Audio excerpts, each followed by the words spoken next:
안녕하세요. 뉴저지 부동산 샘 리얼터 리차드 최입니다. 드디어 도널드 트럼프 집권 제2기를 앞두고 있습니다. 많은 부문에서 변화가 예상이 되고 있습니다. 보셨다시피 트럼프는 한다면 하는 사람이라 그동안의 언행들을 돌아보고 미국 부동산 시장과 관련된 그의 말과 공약들을 살펴보겠습니다.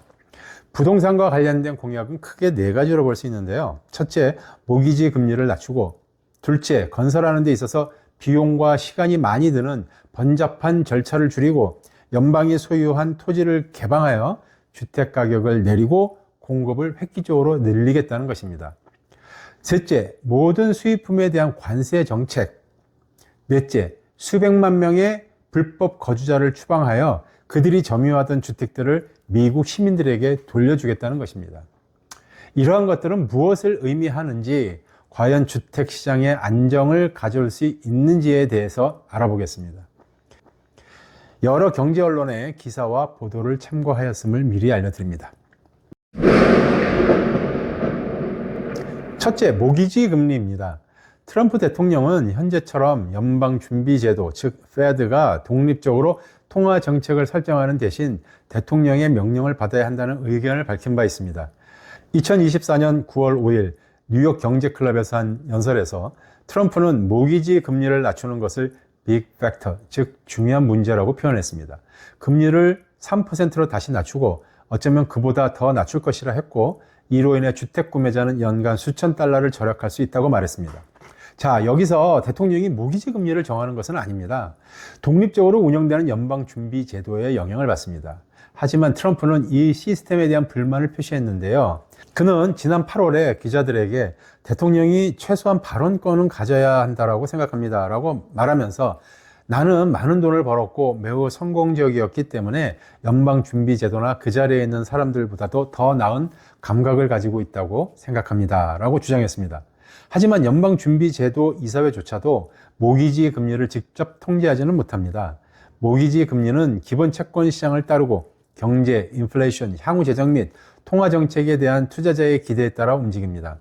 즉, 대통령이 모기지 금리를 정할 수 없을 뿐더러 임의로 금리를 낮추거나 결정할 수 없는 것입니다. 모기지의 경우 이자율은 인플레이션의 가능성에 크게 영향을 받습니다. 증가하는 연방 적자도 이자율에 상승 압력을 가할 수 있습니다. 트럼프가 광범위한 관세와 감세 계획을 공약함으로써 인플레이션이 다시 불붙고 적자가 크게 증가하여 주택대출 비용에 상승 압력을 가할 수도 있다는 의견이 있습니다. 과연 대통령의 힘으로 이뤄낼 수 있는 일인지는 의문입니다. 둘째, 주택 공급에 대해서도 밝힌 바 있습니다. 현재 부동산 시장의 가장 큰 문제점은 주택의 현저한 공급 부족입니다. 약 400만 채 이상이 부족한 걸로 추산이 되는데요. 주택의 공급 부족이 임대료와 주택 가격을 높이는 주범일 수 있습니다. 트럼프는 지난 9월 5일 뉴욕 경제클럽에서 한 연설에서 주택 가격을 끌어올리는 규제를 없애서 새 주택 가격을 절반으로 줄이겠다라고 연설했습니다. 그리고 더 많은 주택을 짓기 위해서 건설 규제를 줄이겠다고 공약했습니다. 이러한 규제의 대부분은 지방자치단체의 영역이어서 연방정부의 입금이 어느 정도 작용할지에 대해서는 제한적일 수 있습니다. 왜 이러한 말을 했을까요? 건설을 방해하는 규제란 무엇일까요? 예를 들어 주택 건설을 위해 땅을 찾으면 첫 번째 주요 장애물은 조닝입니다. 만약에 오래된 건물을 부수고 세 채의 집을 짓고 싶거나 커다란 주차장을 없애고 콘도를 짓고 싶을 때 지방정부가 해당 토지를 리조닝 해줘야 합니다. 재개발이죠. 하지만 이것이 쉽지만은 않은 것이, 기존의 주민들은 교통정체를 원하지 않고 또 자기들이 스타벅스에 가서 긴 줄을 서고 싶지 않을 것이고, 우리 이웃에 많은 사람이 살기를 원하지 않는 경향이 있습니다. 여기서 첫 번째 난관이 시작되면서 주민공청회로 시간을 흘려보내게 되죠. 그 다음 땅을 찾았고 있던 건물을 부순 다음에는 환경보고서다, 토양의 오염물질 확인이다, 비나 폭우에 대한 계획과 수립 등 지역정부와 연방정부의 요구사항을 따라야 합니다. 그리고 전기, 배관, 안전 문제 등 건축하는 내내 도시허가가 필요하고 건축 검사관이 나오는데 시청의 인력이 부족하면 또 수개월의 지연이 발생하기도 합니다. 이 모든 것은 시간이 걸리는데 시간은 바로 돈입니다. 싸게 팔려면 싸게 지어야지요. 트럼프는 바로 이러한 규제에 대한 완화에 집중하였습니다. 하지만 이를 위한 세부 사항은 밝히지는 않았습니다. 그리고 지을 땅의 확보를 위해 연방 정부가 소유한 땅을 풀고 매우 낮은 세금과 매우 낮은 규제를 적용하겠다 했습니다. 하지만 이는 주로 서부의 방대한 지역에 펼쳐져 있습니다. 이 계획의 한계는 사람들이 일하고 살고 싶어하는 장소 근처가 아니라는 것입니다. 많은 경제학자들은 규제를 간소화하고 없애면 주택 건설을 촉진하고 비용을 절감하는 데 도움이 될 것이라고 동의하지만 트럼프 대통령이 예상하는 수준의 가격 인하를 이룰 수 있을지는 의문을 표시하고 있습니다. 셋째, 다음으로 트럼프가 강조한 것이 관세 정책입니다. 모든 수입품에 대해서 관세를 높이겠다는 것인데요. 특히 중국에서의 수입품에 대해서는 고관세를 적용하겠다고 누누이 밝혀왔습니다. 주택 건설에 필요한 목재, 시멘트, 강철을 포함한 건축 자재의 상당 부분이 수입이 됩니다. 이러한 상품에 대한 관세가 이미 부과되고 있으며 추가 세금이 어느 정도 부과될지는 불분명합니다. 확실한 것은 추가 관세가 미국 소비자에게 더 높은 가격에 부담을 주게 될 것이라는 것이고 이것이 인플레이션을 초래한다면 금리도 내리지 못하는 이유가 될 수도 있겠지요. 넷째, 불법 이민자 추방. 많은 이들이 걱정하는 문제인데요.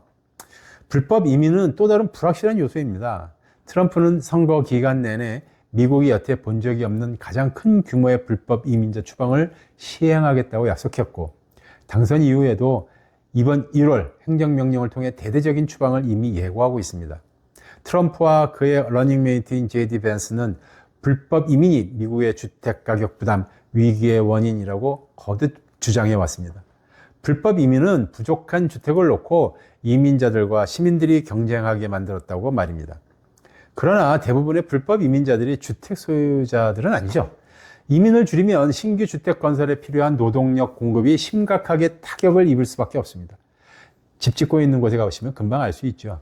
주택 건설 고용의 최대 3분의 1이 외국 출신 근로자로 구성되어 있고 그중 약 100에서 200만 명이 불법 건설 노동자로 추산이 됩니다. 한 조사에 의하면 건설업은 젊은 미국 성인에게 인기 없는 직업입니다. 여론조사에 따르면 이 분야에 관심을 보인 사람은 단지 3%에 불과했습니다. 토박이 미국인 근로자를 건설업계에 채용하는 일이 어려워질 수 있습니다. 노동력이 부족해지고 임금이 증가하여 소비자에게 모든 부담이 지워질 수 있겠죠. 이 공약은 큰 반발과 저항에 부딪히리라 예상이 됩니다. 자, 지금까지 트럼프의 공약과 논란이 예상되는 부분에 대해서 알아봤습니다. 모순이 포함된 공약과 사회적인 반발이 예상되는 공약도 있습니다. 2025년 다가올 트럼프 2기, 긍정과 부정, 기대와 우려를 지닌 채 맞이해야 할 듯하지만 위대한 미국의 건설을 향한 새로운 발걸음일 수도 있다는 희망도 함께 가져봅니다. 구독과 좋아요 부탁드립니다. 감사합니다.